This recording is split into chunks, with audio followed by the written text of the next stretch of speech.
보실 성경 말씀은 요한계시록 15장 2절로 3절 보시겠습니다.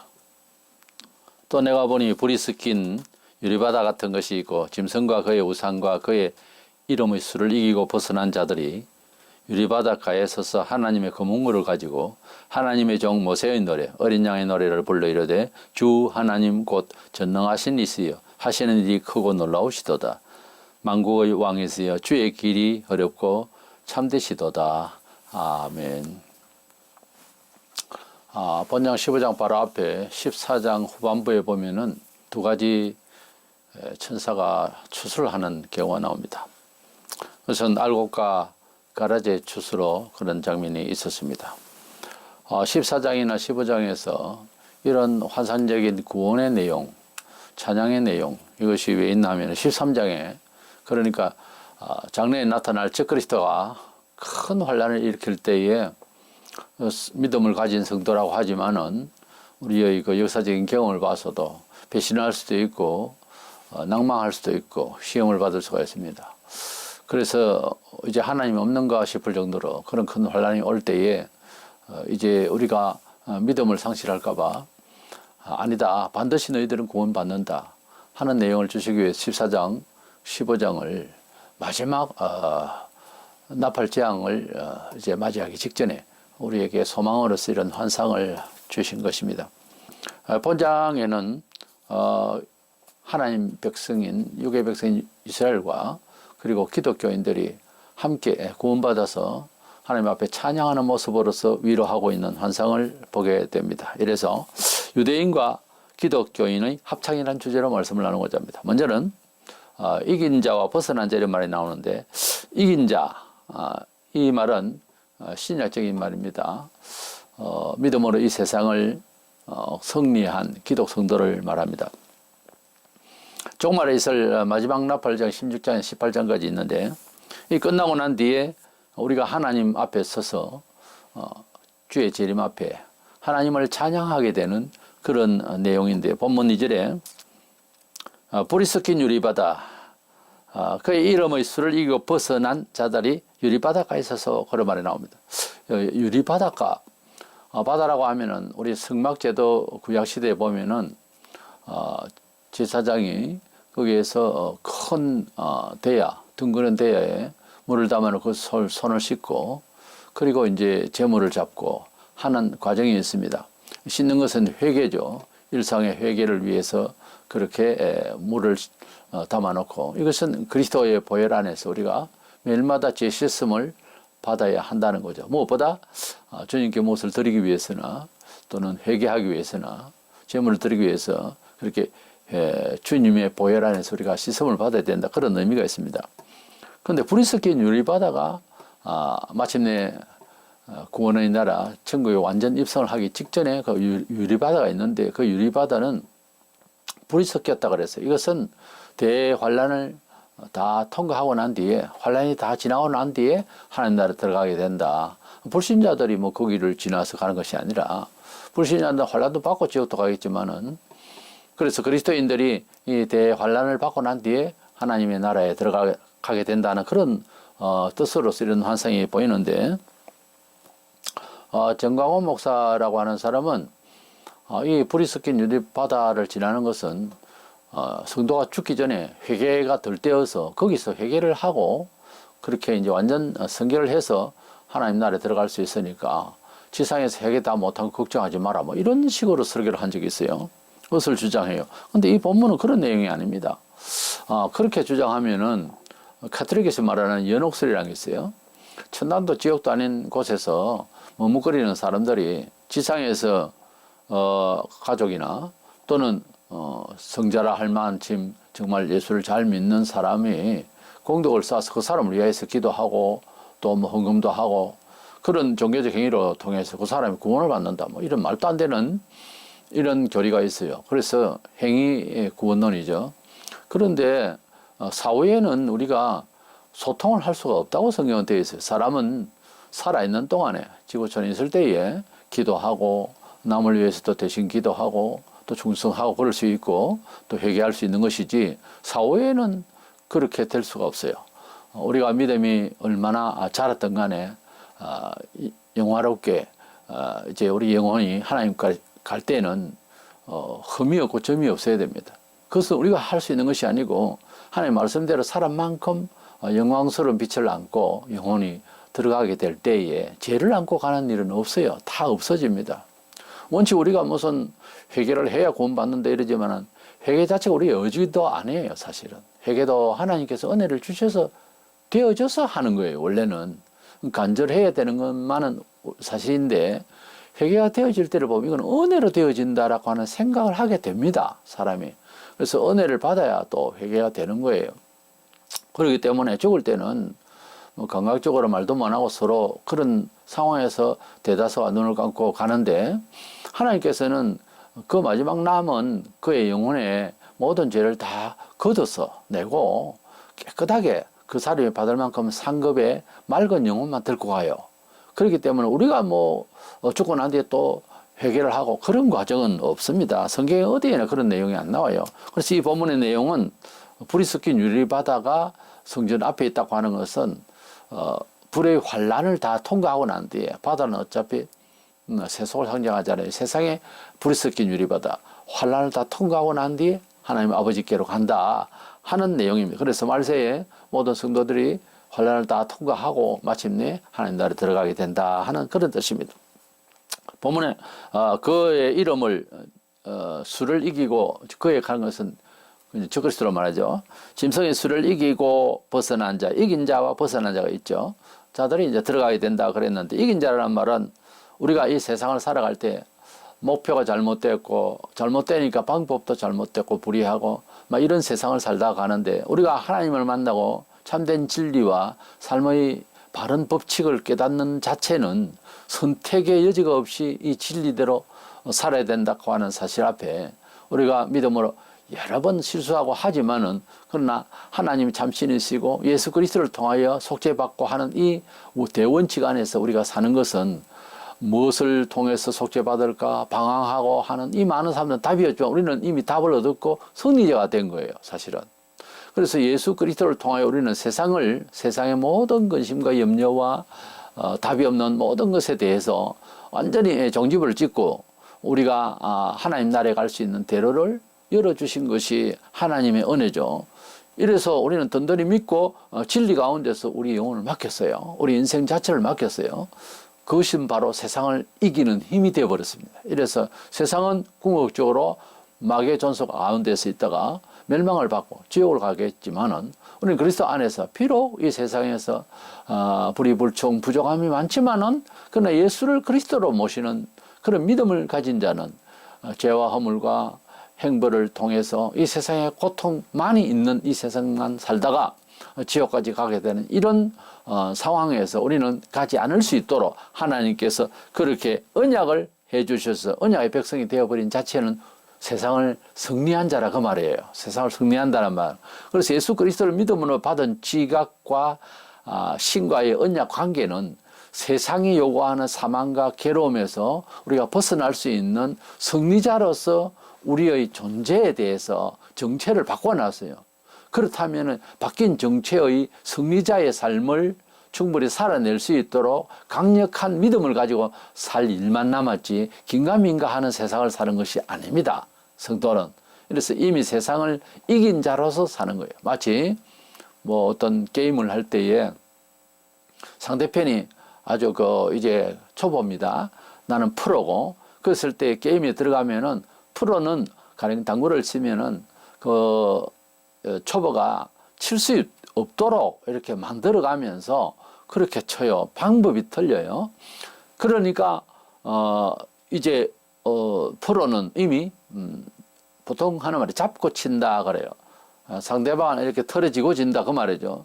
그래서 그 실력을 잡고 친다는 말은 승리를 정해놓고 친다 그 말이에요. 99.99%가 고수가 이기게 되어 있습니다. 그것은 초보는 뭘 알아요? 그래서 우리가 하나님 앞에서 삶을 살아갈 때는 우리는 예수 안에서 믿는 이 믿음의 처세와 인생의 목표와 철학이 완전 세상을 이긴 겁니다. 그렇기 때문에 세상이 요구하는 방법과 목적에 흔들리거나 거기에 뭐 긴가민가 하고 또 수그릴 이유가 없어요. 복종할 이유가 없다니까요. 그러면서도 우리가 현실적으로는 그렇지는 않죠. 돈에 또는 직위에 여러 환경에 항상 세상 사람이 잘 돼 있거나 높거나 힘이 세면은 우리가 움츠러드는 본성적인 게 있어요. 그러지 마세요. 그러지 마시라고. 그럴 리가 없어요. 우리는 존재 자체가 다 종으로 있다가 마귀의 종으로 있다가 주인이 큰 대가를 지불하고 우리를 사서 정말 당신이 양자로 삼았어요. 그 다음 날부터는 그 집 주인의 아들로서 행세를 해야 되지 않아요. 그런데 본성이 뭐예요? 늘 그 종노릇 하던 버릇은 있어요. 그러나 나는 하나님의 자녀다. 하나님의 나라에 입적되었다. 이런 생각을 가지고 살아야 되는 거예요. 그래서 우리 성도들은 뭐다? 세상을 향해서 벌써 승리자로서 신분서 세상을 덜어지고 이제는 잡고 살아야 하는 프로다. 우리는 하나님의 자녀로서 세상을 다스리는 자로서 대리를 하고 있다. 뭐 이 정도로 생각을 하면서 살면 든든해집니다. 마귀는 약한 마음을 가진 자, 불신앙자를 아주 노리고 있습니다. 때문에 담력을 가지시고 하나님의 자녀가 되는 게 우리가 뭐 손에서 돌을 닦아서 교양해서 아닙니다. 전혀 아니에요. 하나님께서 언약하신 말씀 안에서 자신감을 가지고 살자는 거죠. 우리는 그래서 성경에 세상을 이긴 자라고 합니다. 요한일서 5장 4절에 세상을 이기면 이기시니 우리의 믿음이니라고 그랬어요. 우리는 하나님 앞에서 인생을 나서 할 수 있는 것은 성경에 있는 언약을 믿는 일 이것밖에 없습니다. 믿으면 됩니다. 이래서 무엇이든지 믿음으로 성경적으로 자기를 생각을 하고 거기에 이제 오버랩 시켜서 나는 이런 사람이다. 이런 생각으로 이제 믿음을 스스로에게 강요하면서 믿음의 기초 위에, 말씀의 기초 위에, 언약의 기초 위에 쭉 살아간다고 하는 것은 세상을 승리한 자의 태도가 되겠습니다. 야, 뭐 16장 33절에 환난을 당하나 담대하라 내가 세상을 이겨온다라. 우리 주님께서는 우리의 이제 대장이 되셔서 세상을 이겼다 했으니 이기신 장군을 뒤따라가는 것은 이김이 보장이 되는 것입니다. 우리는 그리스도의 뒤를 따라가기만 해도 세상을 이기신 주님이시니까 언제나 우리에게 승리를 계속해서 반복해 주실 것이다. 이렇게 믿기를 원하는 것입니다. 두 번째로 벗어난 자들이라고 하는 표현이 나오는데 이것은 유대인들을 말하는 말세에 구원받을 유대인들을 말합니다. 벗어난 자는 적그리스도의 핍박에서 그 고통 속에서 벗어났다는 거예요. 과연 그런 내용이 있는가? 12장에 우리가 봤습니다만 여인이 있었습니다. 여인을 말하는 사람들이 교회라는 교회가 아니에요. 그것은 예수를 낳은 마리아로 말합니다. 그러니까 유대인입니다. 유대인들이 말세에 성전을 짓는데 그 안에 들어가서 적그리스도가 자기가 신이라 이렇게 하면 반박하겠죠. 당연히 유일신 하나님 사상은 우리보다 더 진해요. 역사와 전통을 가지고 있는 사람들이에요. 그 이제 우상에 절을 하는 거 이거 말도 안 되고 그가 신이라는 것은 인간으로서 용납될 수가 없죠. 그래서 부딪혀서 분노해서 하니 적그리스도가 그들을 핍박하게 될 때에 하나님께서 예비하신 말세 이스라엘 백성들을 위하여 예비하신 그런 굴이나 터널이나 어떤 깊은 곳으로 아마 산으로나 어디로 이제 도망가게 하실 것입니다. 도와주실 것입니다. 그래서 그 무서운 666의 대환란의 핍박을 이제 벗어나게 되는 어차피 육신적으로 그들은 하나님을 생각하고 구원을 생각하는 그런 이제 지상 유토피아적인 그런 사고가 있거든요. 구약에 늘 그랬잖아요. 전쟁에도 이기고 땅을 차지하고 뭐 육신의 병을 고치는 일 신약보다 더하죠. 이제 이렇게 이제 여러 기적과 이런 것을 체험하고 그들은 대형 기적을 맛보았고 또 하나님께서 그들에게 누차 이제 당신의 백성에 대한 관리의 그 내용 자체를 물질적인 거 축복, 자식의 축복 뭐 이런 것을 통해서 하나님과 유대인들의 그 관계를 표시를 하셨어요. 신약에는 예수님께서 오셔서 내 나라는 이 세상에 속하지 아니하였다 하시고 천국에 대한 말씀 구약에는 한 단어도 안 나옵니다. 당장 천국을 말씀하시니까 현실주의자들은 기독교가 싫죠. 그러나 자세히 내용을 들여다보면 세상을 좀 살아본 사람은 사실 세상 별것인지 이 정도 되는 것 같으면 자세히 읽어보면 급수가 다릅니다. 구약하고. 이제는 완성도인 하나님의 나라에서 영원한 세상을 이제 살게 될 것을 그렇게 말씀하셨죠. 구약에는 이스라엘 백성들을 인도하시고 그 마지막 번째 구원의 완성이 가나안 땅이었거든요.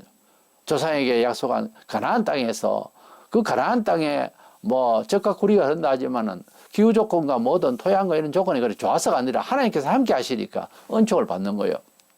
그래서 가나안 땅에서 그 영화를 누리게 하시고 놀라운 축복을 하셨죠. 애굽에 있던 이스라엘 백성을 끌고 말이죠. 그래서 그러한 땅에서 축복을 받은 그 내용이 있는데 그것도 한계가 있었죠. 그러나 우리가 예수 그리스도를 통하여서 마지막 번째 우리가 정착력이 천국입니다. 그곳은 사시사철 열매가 열고 강이 흐르며 영원히 죽음이 없고 아픔이 없고 찬양이 있는 곳, 예배가 있는 곳, 감사가 있는 곳, 빛나는 곳입니다. 그것을 우리에게 이제 완성된 구원의 그 장소가 되겠죠. 그래서 영생 천국에서 우리가 신약에서는 살게 될 것을 바라면서 우리가 주님을 믿게 되는 겁니다. 이것이 구약과 큰 차이가 있겠습니다.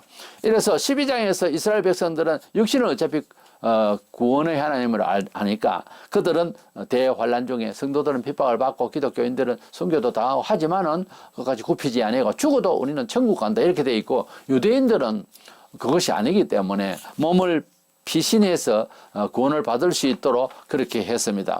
로마 11장 25절에서 26절에 그렇게 예언을 한 대로 이스라엘 백성들 말세에 지금은 이렇게 반박을 하고 이것들이 말을 안 듣고 하지만은 결국은 회개하게 될 것이다. 그래서 구원을 다 받게 될 것이다. 그런 말씀이 있어요.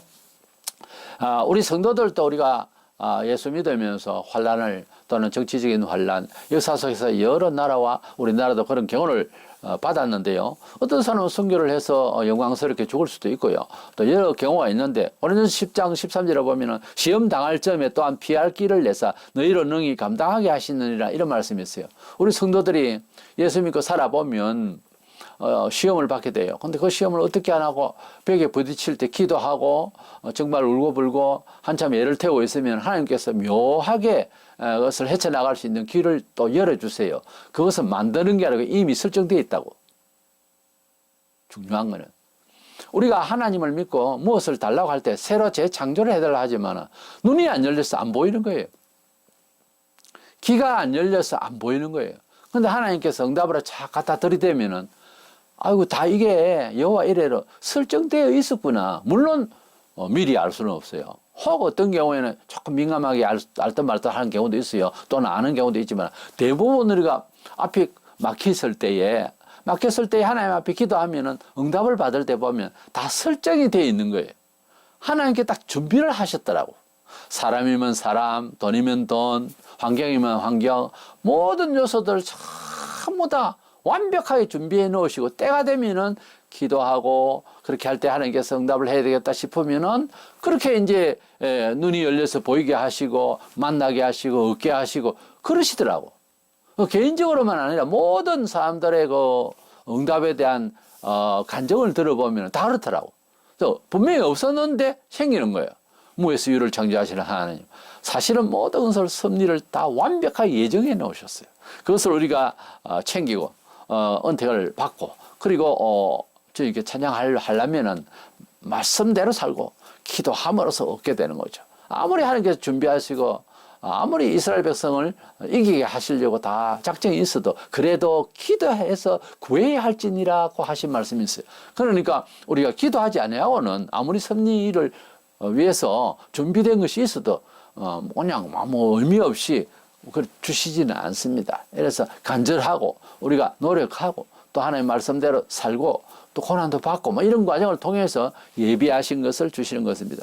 어쨌든 종말에 대환란이 있을 것인데 그것도 적그리스도의 마지막 대환란의 육륜적의 환란 핍박이 13장에 들어가는데 그 직전에 12장에서 이스라엘 백성들은 도움을 받아서 이제 피신을 하게 되니까 벗어난 자, 환란에서 벗어난 자거든요. 우리는 환란에서 이긴 자는 뭐다? 아까 말씀드린 대로 성도들은 믿음으로 이겼다는 말은 목숨 걸고 순교를 하더라도 사상에 이겼다 이런 말이고 유대인들은 물론 사상에도 이기겠지만은 그 대환란에서 그들은 우리보다 핍박을 더 심하게 받을 거예요. 더 무섭게 받는다고. 이래서 그 사람들은 육신적으로 피신을 받게 하는 이런 은총을 받았습니다. 어떤 면에서는 조금 부럽죠. 어떻게 그렇게 보호를 끝까지 해주실까? 하나님 마음이죠. 하는 마음이죠. 우리 예수 믿는 사람이 여러 환난과 어려움을 받을 때 하나님의 도우심이 이제 생길 때에 불신자들도 부러워합니다. 그런 일이 많죠. 불신자들도 그렇게 이해하게 되는 날이 있죠.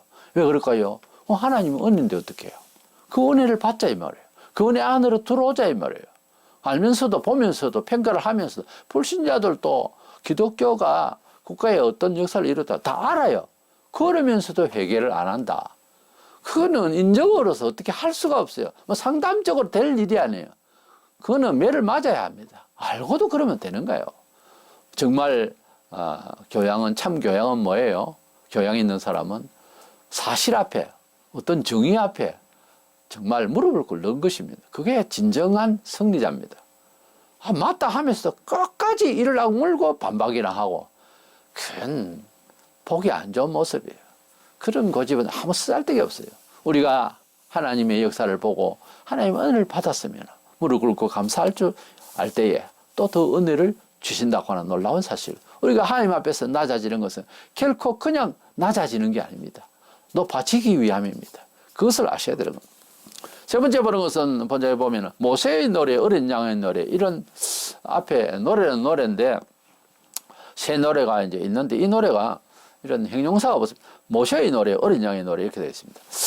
이스라엘 백성들이 애굽에서 홍해를 건너왔습니다. 전 백성이 보는 가운데서 뒤를 따라오던 애굽의 병사들이 완전히 수장이 되어서 죽어버리는 것까지 완벽하게 구원을 받습니다. 너무 흥분되어서 소고를 치면서 그렇게 찬양을 하나님 앞에 드리면서 감사를 하고 그런 국가 전체 그 국민 전체가 그렇게 하나님 앞에서 찬양을 하고 감사를 했습니다. 그 노래가 출애굽기 14장에서 홍해를 건너고 난 뒤에 15장에서 했습니다. 이 노래를 일명 모세의 노래라 그럽니다. 모세의 지도를 통하여서 이끌림을 받았던 이스라엘 백성들의 노래죠. 출애굽의 노래요. 이스라엘의 국가적 노래입니다. 그러니까 이스라엘의 애국가예요. 사실은. 그것이 해방된 그런 노래죠. 근데 어린 양의 노래를 할 때는 어린 양은 아시다시피 예수님을 말씀하잖아요. 그래서 어린 양의 노래라는 건 예수 그리스도를 찬양하는 기도 성도들의 노래인 것입니다. 3절에 보니까 이 두 가지의 내용이 나옵니다. 하나님의 종 모세의 노래, 어린 양의 노래를 불러 이르되 그랬어요. 모세의 노래 심표하고 어린 양의 노래. 그러니까 모세의 노래와 어린 양의 노래를 부른다고 하는 것은 특별히 우리 이방인들로서 기독교인이 모세의 노래 하면은 좀 생소하죠. 그리고 우리는 모세의 노래라고 할 만한 그런 노래를 부를 만한 일이 없어요. 우리가 뭐 애국 같은 데서 뭐 우리가 일제에서 나오기도 하고 했지만은 그러나 하나님의 역사로서 그렇게 됐다라고 국민이 알 수 있는 그런 내용이 아니거든요. 하나님의 은총으로 된 거는 사실인데 우리 믿는 사람은 그걸 알고 있죠. 그럼 불신자들과 함께 동의를 해야 되는데 안 되잖아요, 이게. 그래서 이는 뭐 모세의 노래도 아니고 일제 때 해방 노래도 할 수 없고 뭘 할 수 있는 게 없어요. 그러나 이스라엘 백성들은 모세의 노래라고 하는 그 말이 맞는 것은 애굽에서 나올 때 전 백성이 다 나와서 현장에서 봤기 때문에 구원의 노래로서 국민적 노래가 된 것입니다. 어린 양의 노래를 할 때는 어차피 어린 양은 예수님이고 기독 성도의 노래인 것입니다. 이 안에는 유대인으로서 기독교를 개종한 사람들도 기독교인이 되는 거죠. 이들은 유대인이지만은 12장에서 피신되는 몸이 피신될 수 있는 그런 기회는 놓친 거죠. 그런 기회는 없는 거죠. 예수 그리스도를 믿음으로써 기독교인이 되어버렸기 때문에 이제는 환난과 순교를 통해서 상을 받겠죠. 구원을 받는다는 말이고 구원은 이미 받았고요. 그래서 예수 믿는 자체가 어떤 면에서는 상이에요. 그래서 유대인들에게는 그것이 그 자체가 상이에요. 피신된 사람보다는 상이 많다 그 말이에요. 이래서 모세의 노래와 어린 양의 노래를 붙는다는 것은 신구약 백성들이 함께 모여서 하나님을 찬양한다 그 말이에요. 그래서 이 15장에서는 13장에서 너무 크게 고난받을 우리 성도들 유대인들을 위하여서 위로의 말씀을 유대인들도 이 계시록을 보면 은혜가 될 거예요. 위로의 그런 환상적인 구원의 환상의 완성도를 보여주고 이 내용을 통해서 봐라 여기에 신구약 성도들이 이렇게 찬양하게 된다. 불 섞인 유리바다를 지나서 이렇게 결국은 하나님의 품에 들어간다. 찬양하게 된다. 이것을 보여주심으로써 잘 참아라는 거예요. 왜냐하면 16장에서 18장에 마지막 불의 재앙이 있거든요. 7가지 대접재앙이 있다고. 그 앞에 이제 이렇게 되는 것은 큰 환난을 적그리스보다 더 무서운 저 그래서 환란보다 더 무서운 하늘로부터 내려지는 엄청난 환란이 있습니다. 여기에 대비해서 우리는 하나님의 자녀니까 하는 마음으로 이제 기다리라는 거예요. 두려워하지 말라는 거죠. 신구의 하나님의 백성들이 이렇게 구원을 받은 환상의 모습이 계시록 15장에 나오는데요. 어쩐지 출애굽기 15장 그리고 본문의 계시록 15장은 구원장이기도 한데 그래서 15장이 부활장이에요. 그래서 15장이 좀 재미나게 이렇게 생각해 볼 수 있습니다. 구원장이라는 거죠. 본장 8절에 보면 일곱 천사의 일곱 재앙이 마치기까지는 성전에 능히 들어갈 자가 없더라. 그래서 불이 섞인 유리바다를 지나가기 전에는 일곱 재앙이 16장, 18장이 있는데 이거 재앙 끝나기 전에는 성전에 능히 들어갈 자가 없더라. 그렇기 때문에 휴거한 거 아니라 이 말이에요. 아시겠습니까? 휴거가 아니라고. 분명히 8절에 일곱 천사의 일곱 재앙이 마치기까지는 성전에 능히 들어갈 자가 없다고 그랬잖아요. 아직 재앙이 16장에 18장까지 마지막 나팔 재앙이 있다니까요. 그래서 우리가 마치기까지는 성전에 능히 들어갈 자가 없다고 했기 때문에 부활을 하고 휴거를 하고 한 일이 없어요. 아니라니까요. 딱 못 박아놨잖아요. 못 들어간다 아무도. 그래서 마지막 나팔 재앙 일곱 천사의 재앙이 마지막 나팔 재앙이 끝나기까지는 하나님 앞에 못 들어간다는 거죠. 본장 5절에서 하늘의 장막이 열린다고 했는데 이것은 최종적으로 하나님께서 우리를 받아들이실 언약의 심판을 다 이제 끝내고 받아들이실 준비를 한다 그런 뜻이에요. 이 마지막 재앙이 다 지나간 후에라야 성도든 기독 성도든 이스라엘 백성이든 이제 천국을 아버지 품에 들어가게 되는 것입니다. 세상의 시작도 하나님 손에 시작되었고 종말의 심판도 하나님께서 하실 것입니다. 영원한 세상을 다시 지으시고 우리를 기다리시는 하나님.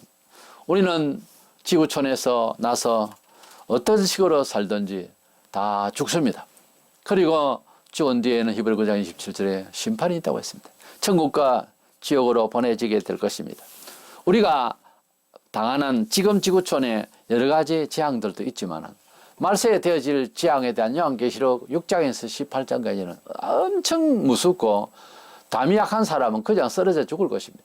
이런 경우에도 우리가 하나님께서 우리와 함께 하심으로써 성립케 하신 우리 하나님의 언약 가운데 잘 살면은 우리는 분명히 하나님의 말씀과 성령의 감동 안에서 이 세상을 이겨나갈 줄로 믿습니다. 때문에 지금 당하는 전 세계적으로 코로나 때문에 고민도 고통스럽고 지금도 위협을 안고 있지만 앞으로 더한 일이 생기더라도 우리는 결코 낙담할 일이 아니고 우리 하나님 앞에서 주신 생명의 복음을 통하여서 마지막 번째 가서 살 영원한 천국을 참 소망을 가졌으니 제발 낙심하고 극단적인 말 하지 말고 극단적인 행동이 없기를 바랍니다.